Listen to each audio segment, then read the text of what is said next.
Madame Rogers, Monsieur Grenier, à votre tour. C'est le fun de parler des universités et des collèges qui sont entrés en grève. Il faut souligner toutes celles qui ne sont pas entrées en grève et qui ne veulent rien savoir. Il faut mentionner aussi que l'École de technologie supérieure du Québec à Montréal n'est pas affiliée à aucun noyautage syndical et n'entreront probablement pas en grève non plus. L'Université du Québec en Outaouais n'entre pas en grève non plus. Puis c'est le fun de parler de la représentativité des associations étudiantes parce qu'il y a quand même une minorité ou une majorité silencieuse dépendamment d'un collège à l'autre ou d'une université à l'autre. Puis dans ce vote de reconduction et les votes des AG, tout ça, c'est là où on connaît le fort taux de participation. Dire que les associations étudiantes ne sont pas représentatives, peut-être, dans le sens qu'ils ont l'appui du syndicat des professeurs, tous les syndicats qui ont toujours les moyens traditionnels, propos tenus par la ministre de l'Éducation. On ne parle pas de marginaux, on parle de moyens traditionnels, d'employés pour faire des moyens de pression sur le gouvernement. C'est sûr qu'il va toujours avoir un mouvement de contestation. Le gouvernement, peu importe qu'il serait péquiste, libéral, conservateur, adéquiste, va toujours respecter les moyens de protestation. Cependant, les associations étudiantes, avec le noyautage syndical ainsi que l'appui du syndicat des professeurs, penchent beaucoup pour la pro-grève. En tant que pro-hausse, c'est beaucoup difficile d'avoir un certain appui des associations étudiantes, en plus des menaces, en plus des injures, en plus de l'intimidation sur Internet, provenant beaucoup de problèmes de personnes qui ont des problèmes de santé mentale. Mais on reste fort par rapport à ça. Puis j'estime quand même que mon association étudiante dans laquelle je fais des justes cotisations, dans laquelle je ne peux pas bénéficier, me représente quand même un peu. Il y a un petit effort qui est fait et c'est apprécié. On peut parler aussi des votes de grève, les votes à main levée. Vous pouvez exiger un vote, secret, un vote écrit, puis vous pouvez demander aussi une association à huis clos qui demande seulement les étudiants du collège pour pas faire venir d'autres pro-grévistes ou pro-hausse de d'autres collèges pour que vous soyez entre vous, entre étudiants du collège Montmorency. Ça, c'est ce qui est plus représentatif et ce qui n'est pas vraiment beaucoup prôné par les associations étudiantes d'un collège à l'autre. Je vais laisser ma parole à Vicky ici. Monsieur Blouin parlait de Janson l'Université Concordia. Eh bien, parlons-en. J'aurai en septembre prochain l'honneur et le privilège de la fréquenter car j'y ferai mon baccalauréat en comptabilité. Eh bien, le taux de participation, il a été inférieur à 6% au vote de grève. La seule salle permise afin de faire ce vote était d'environ 2000 personnes pour une capacité. Calcul vite, environ une personne sur 15 seulement pouvait rentrer afin d'aller voter. Une personne sur 15, disons que côté représentativité, on y passera.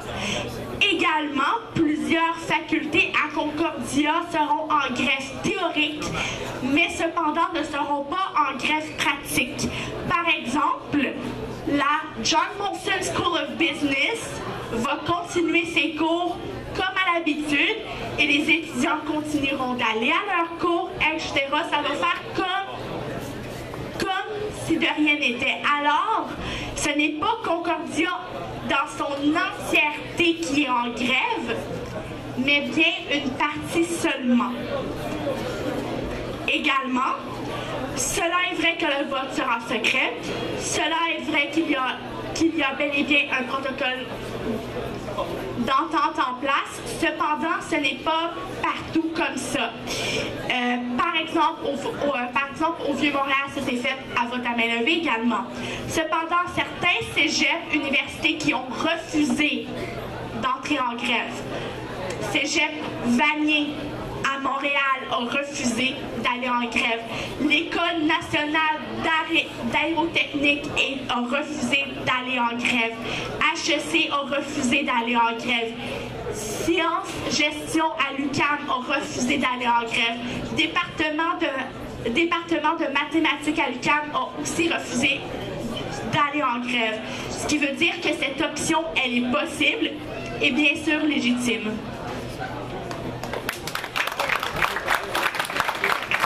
Merci beaucoup. Nous abordons à l'instant le dernier thème.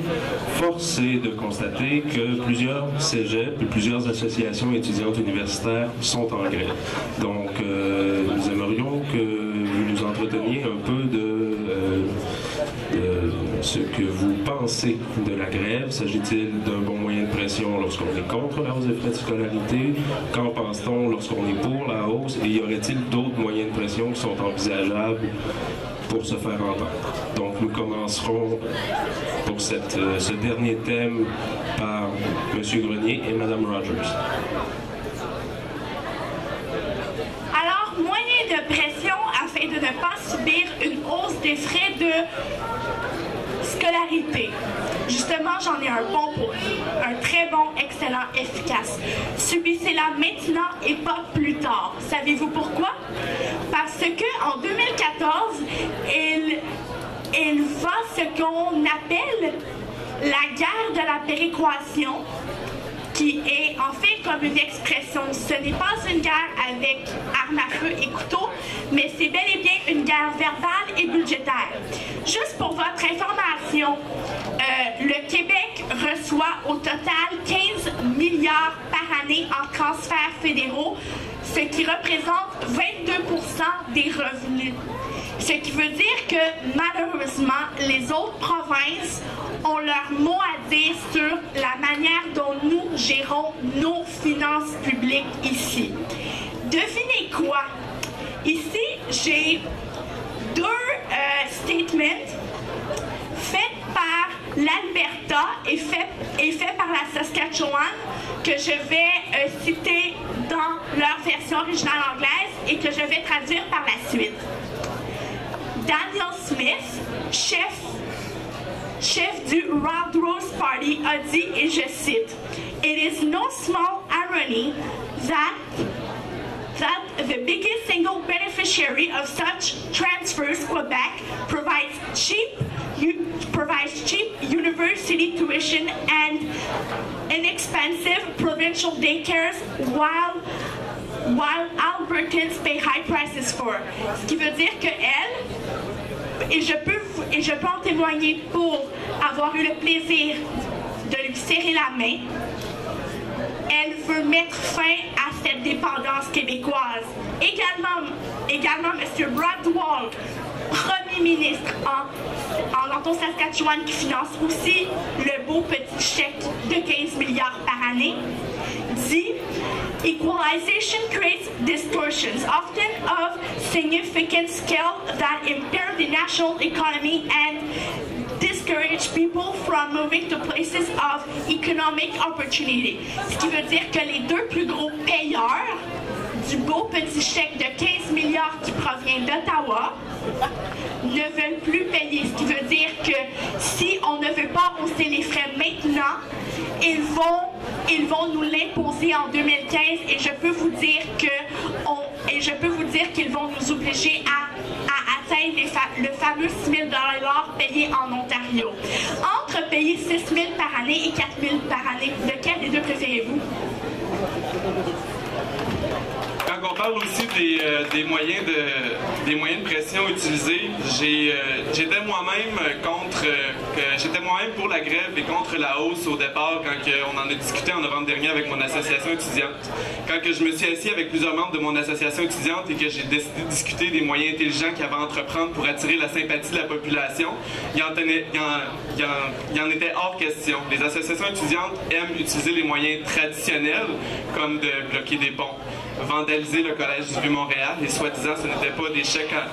Ben oui, c'est plate à dire, mais c'est les pro-grévistes qui mangent le blanc, même si c'est pas vous autres, là. Même si c'est peut-être pas des pro-grévistes, c'est les pro-grévistes qui mangent le blanc, puis aux yeux de la population, c'est les pro-grévistes qui utilisent ces moyens de pression-là, même si c'est pas représentatif. On parle aussi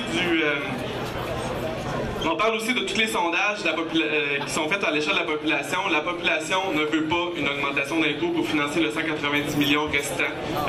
L'apathie provoquée par les moyens de pression utilisés par les associations étudiantes est déjà irréversible. Il n'y a aucun moyen qui est envisageable pour mettre la population du côté des associations étudiantes. Le mal est fait. Puis il y a aussi ce qu'on appelle le noyautage syndical, puisque les syndicats appuient ces associations étudiantes-là. Puis les syndicats, on sait que, je ne veux pas trop généraliser, mais veulent de plus en plus de conditions de travail qui les amènent un peu à avoir plus d'avantages sociaux avec des plus gros salaires, ce qui est vraiment l'affaiblissement du gouvernement actuel de la province du Québec, qu'il soit péquiste, libéral, adéquiste ou whatever. Donc, je pense que les moyens de pression utilisés sont vraiment pénibles. Tout le monde en paie le prix. Puis finalement, en bout de ligne, c'est vous qui allez devoir reprendre vos cours en cours d'été en début de la prochaine session, puis ralentir votre diplôme d'études collégiales ou universitaires. Quand on parle de la retard de mise en marché, j'aurais dit oui, plusieurs d'entre nous sont pris en otage. Et il faudra conclure sur cette phrase, peut-être. Plusieurs d'entre nous, on est pris en otage par les moyens de pression. Mais vous en paierez le prix réel des moyens de pression utilisés.